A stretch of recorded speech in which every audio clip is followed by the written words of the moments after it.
so guys, so thank you for watching again, for being here on this channel. If you like the video that you saw here or seen here, so please try to subscribe or subscribe to this video to support me on this platform.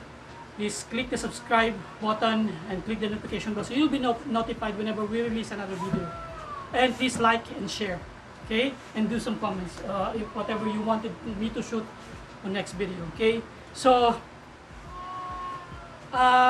for this day, I've heard or I've read a lot of videos of telling people that Filipino martial, especially empty-handed, won't gonna function on the street, or actually not street effective.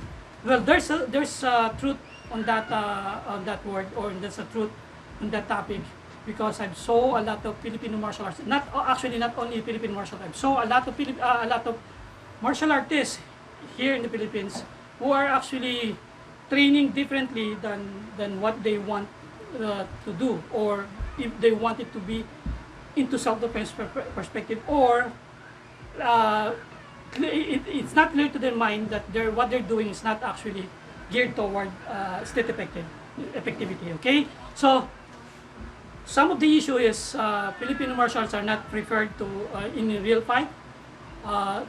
Some of the Filipino martial arts tools and technique are actually not been tested fully in real fight, or at least simulate in a real fight, or in full contact sparring, and so on. For me, this is my principles toward that. Okay, so watching and seeing some old guys from FMA old guys, and what I think about why they are too effective in real fight, or why they're effective in fighting compared to new guys now, or some of the guys, is their mindsets is different than some of the mindset, and their skill set is definitely different from some guys' skill set. Okay, so I won't gonna argue to the guys. I'm not here to argue with you if FMA is effective and if it is not. I saw FMA like Yoyan and some other stuff that doing good in full contact competition, doing good in MMA. So I'm really proud to call them my brothers. I call them FMA practitioners, or call them as my brothers. Okay, so martial arts brothers. So for me, that's it. Any martial arts, if you train differently, then definitely you're not training for street preparedness. Then any martial art won't function on the street. It's a different arena. For example, there's people who actually train more into cultural aspect, more into promoting the cultural than the combative stuff. There's a system who actually into combat sport, or art that into combat sport, or they're training toward more into sport side. And there's a people who actually train full contact, but their mindset is not toward state effectivity. So that's the thing for me is an issue. Okay, so what for me, this is me, guys. I'm not, like I said, I'm not arguing. I'm not telling you what is right and what is wrong. This is my experience, and this is, I think, what I think I can share to my student, or to people who wanted to just learn how to make their training, or add some of it to their training to make their art, or at least themselves more state preferred. Okay, so what do we need to change? First, it's a big yes, is mindset. Okay, if your mindset is geared toward sport, if your mindset is geared toward cultural aspect, you will be shocked when you're actually facing a street scumbag or street thug that actually don't think like you. My experience, or some of my friends keep telling me, what I do is this. I usually befriend with some of the bad guys in this place, not to fight them, of course. I don't want to. I'm not too prepared for that. But I want to know what actually in their mind whenever they're doing something, or they're doing things against a good guy. So their mindset is different than our mindset. Okay, they are ready to fight and kill you, and they're ready to fight and run just to get what they want. But there's a truth that not everyone is there to fight. They have they have a skill set to know which one is a better target than not. So that's the reason why they said you need to be hard target, to train to be a hard target. Okay, so a big need to change for you guys is to balance your mindset. In my perspective, when I was young, and some of my guys is competing, I let them compete. I let them do their stuff in competition. But after the competition, I need to give them 2 months to prepare for for the competition. And after the competition, I need to change their mindset and train again for self-defense perspective. Like I said, there's a lot of stuff in FMA that won't work on the street, but me personally, I'm blending both cultural aspect and sports side and the character development and the streetwise movements. Okay, so balance is the key. Okay, so you need to compare and elaborate things like an old school, for example, like Tatang. He thinks different. Okay, he thinks different. You won't see him in what do you call this, in competition, because his mindset is not geared toward that. He doesn't train for that. His mindset is designed for this. But some of the best guys in competition, he definitely at some point he can beat Tatang. I have no doubt about it. But in following the rules of the competition, but when they're fighting at the street, then definitely that's another story. Okay, so you need to change your mindset. I've researched some of the combative mindset like the Udalu, the color code of combat, for me to prepare. So biggest advice for me from my dad is be aware. If you're aware, definitely there's no fight. You won't gonna see yourself in a fight, because you will gonna prevent it. You will gonna secure yourself and escape those situation rather than fighting, because when you fight, there is a small amount or small percentage that you will gonna be the one surviving that. But if you're prepared, then definitely the percentage will get higher, but you're not so sure. Okay, so you need to change your mindset or balance it. Prepare for the street, prepare for the sport and cultural aspect, but you need to balance it. You can say, oh, okay, I know I'm on street ready, but I'm actually preparing for competition. Like I said, there's a lot of bullshit stuff in FMA, especially those stuff that actually not bullshit stuff. I'm sorry. There's a lot of stuff in FMA that doesn't work because it's too complicated, and sometimes it's complicated, but you don't train it enough. Okay, so if you see the old guys, they think securely to kill or to fight and beat you, nothing else. So that's for me is a good mindset.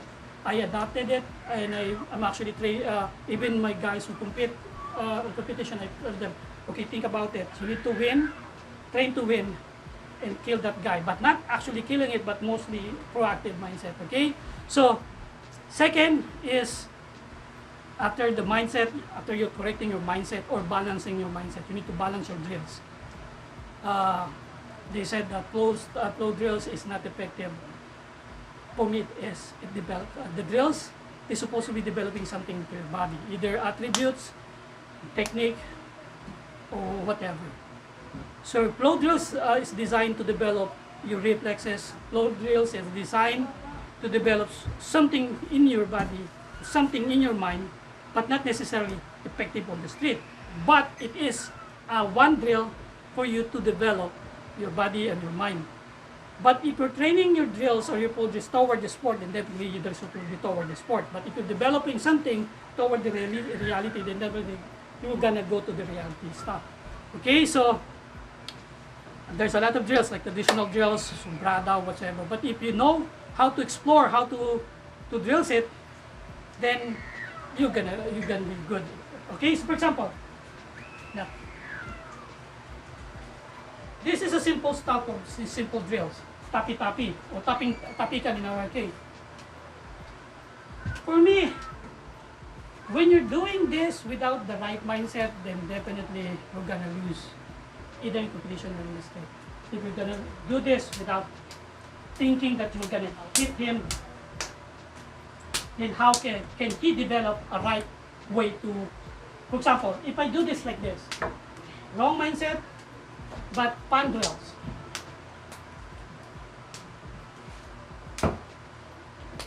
After you do this for 10 minutes, I think you're developing and memorizing things.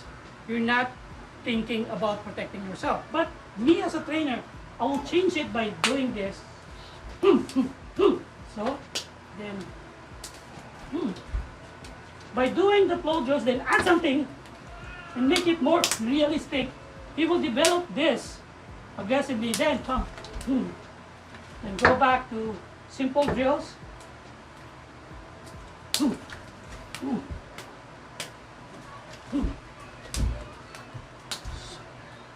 Remember to go back simple drills. Go to this tapping drills. Try to enhance it. Then from here, then go back to drills. Then simple drills. Okay? So, change your drills, not necessarily to change it to be as aggressive, but try to change it in a way that you're thinking that it is real. If you're thinking it is real, you're gonna wait for him. Okay, he will gonna attack. Oh my God.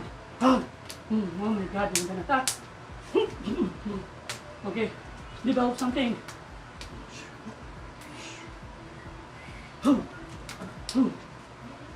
Okay, not just without the mind. Okay, some people, okay, I'm thinking of it, but they're thinking of being trained.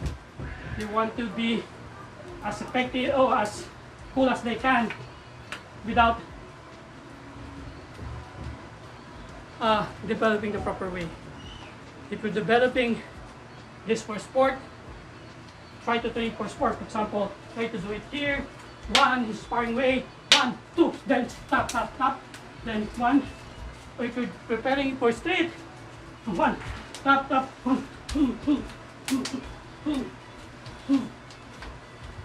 You need to develop it toward the street. This is the most common drills. Is hubad-dubad, okay? Hubad-dubad, topic yan in Filipino martial arts. After you've done this several times, you'll be very good at it. But make sure that you're not too good, that you won't gonna know the difference between real and just a drills. In my perspective, I was gonna train this, I won't gonna tell you what's right or wrong, but the moment I said, okay, the moment I tap you hard and he punch you, you need to focus on defending yourself. For example, 1, 2, 3, 4, tap! You need to block it and try to beat me and put me on the ground. For example, try to sumbat lang. 1, 2, 3, tapos himik. Ganun. 1, 2, 3. Okay, the moment you see a wide hit, protect your body, or protect your head, hit him, and develop. Okay, then go back to drills. Because the problem with this, you're developing a continuous drills,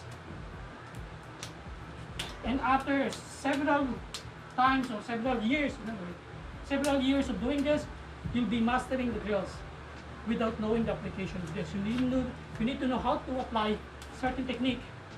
You need to learn how to apply techniques, but you need to pressure test it. Meaning, if it hits me hard, so I need to learn how to pressure test the technique and let him resist. Okay? For example, 1, 2, I snap him and he resisted. I'm gonna snap this one. Follow anything that I can hit. Then put him on the ground. Just don't play to look good. Don't play to look good. Enough of that. But, as I said, you need to balance it. It's not easy, it's hard, and it's painful. Some result can be broken bones, broken nose. But that's, I'm not saying everyone should do it, but at least everyone should try it, not every day. That's the reason why I said in RRK, whenever I'm teaching it, I'll make sure that it is 65-45. 65 toward sport, cultural aspect, and traditional way, and 45 toward self-protection.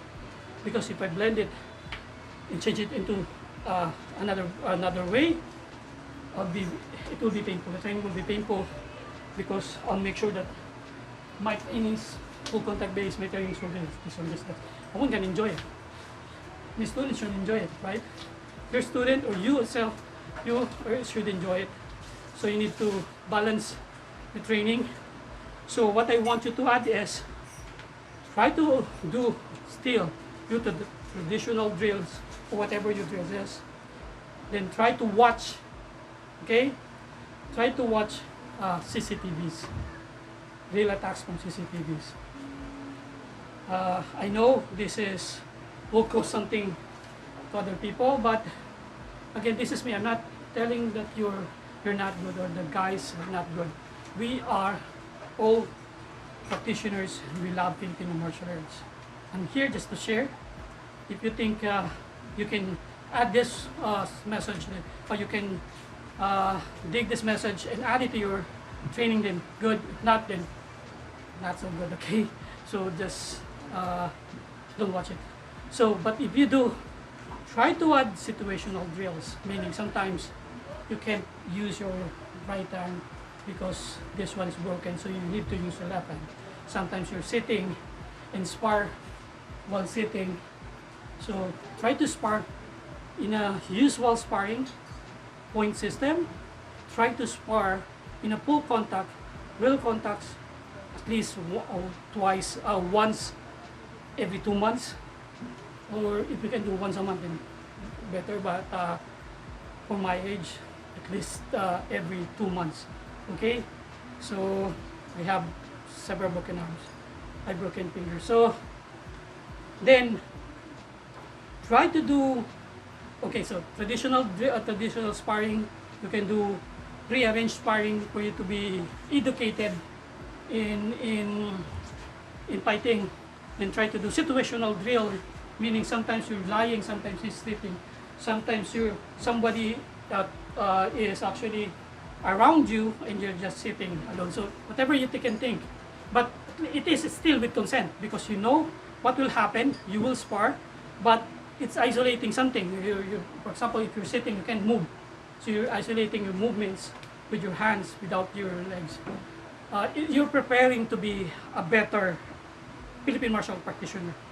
Then lastly, you can do scenario-based drills. Try to watch a CCTV, try to mimic it. Ask somebody to look for the attacker and try to do that to you.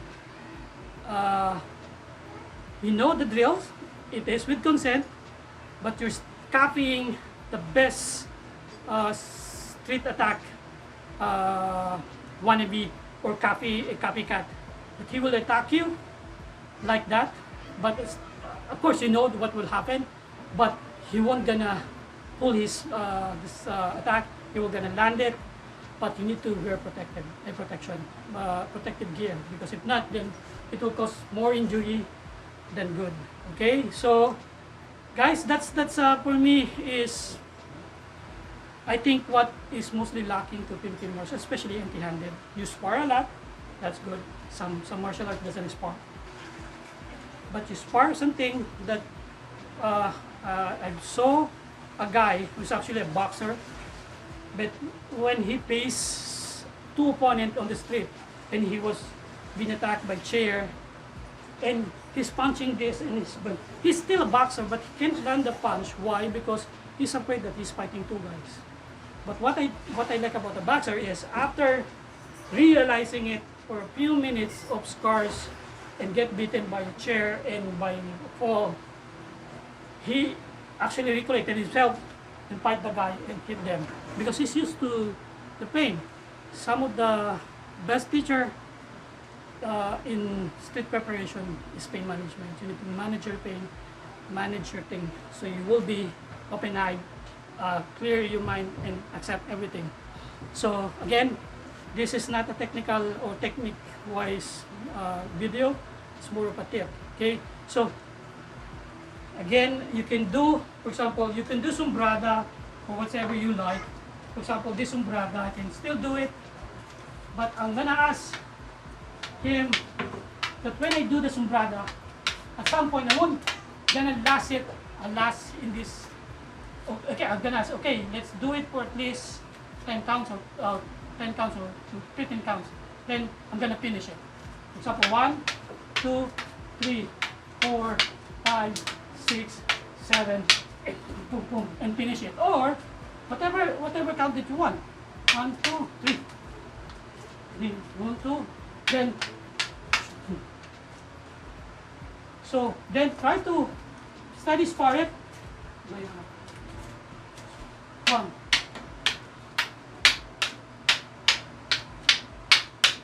And boom. Then from here, 1, 2, boom, 2, 3. Boom. So prepare. See, if you just by changing a bit of your drills and changing your mindset, we're closer to that. So hopefully we can, this pandemic will end, so we can share this most of the time in Luneta and do some testing. And I love to pressure test everything, so not just sparring. Sometimes sparring is not, when you do it 100% or most of the time you do it like that, it's not good for preparing for the street. Okay, so again, please watch SCTV. Try to think, if you're the guy, if you're the guy who was being beaten or being attacked, what you're gonna do, and try to do that. Okay, so that's a thing that I can share to you. Try to change the mind, balance it, try to add some drills, balance it. The word is balance training. Okay, thank you guys. Hopefully to see you next one. Please keep subscribing, guys. And if you like the video, subscribe and share it and click the notification bell. And if you wanted to learn Rapido Realismo Kali, the traditional side of it, we have online training program. You can message us. The link is in the description. Okay, thank you.